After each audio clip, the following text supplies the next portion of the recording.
প্রথম আলো নয়, আজকে গণতন্ত্রের উপর আঘাত এসেছে। আমার স্বাধীনভাবে চিন্তা করার যে অধিকার, আমার কথা বলার যে অধিকার, তারপর আবার আঘাত এসেছে। জুলাই যুদ্ধের উপর আঘাত এসেছে। আমি জানি না আমরা এই মুহূর্তে কোন বাংলাদেশে দাঁড়িয়ে আছি। আমার বয়স ৭৮,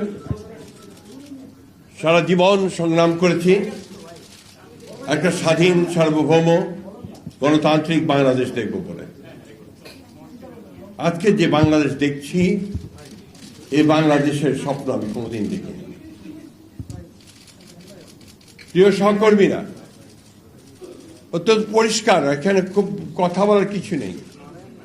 আজকে ডেইলি স্টার নয়, প্রথম আলো নয়, আজকে গণতন্ত্রের উপর আঘাত এসেছে। আমার স্বাধীনভাবে চিন্তা করার যে অধিকার, আমার কথা বলার যে অধিকার, তারপর আবার আঘাত এসেছে। জুলাই যুদ্ধের উপর আঘাত এসেছে। কারণ জুলাই যুদ্ধ ছিল এই দেশের মানুষের অধিকার প্রতিষ্ঠার যুদ্ধ। আজকে সেই জায়গায় আঘাত এসেছে।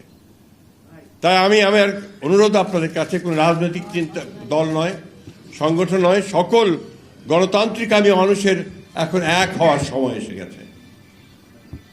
আমরা যারা অন্ধকার থেকে আলোতে আসতে চাই, আমরা যারা আমাদের বাংলাদেশকে সত্যিকার অর্থেই একটা স্বাধীন, সার্বভৌম, গণতান্ত্রিক বাংলাদেশ হিসেবে দেখতে চাই, তাদেরকে আজকে শুধু সচেতন হলে চলবে না, রুখে দাঁড়াতে হবে।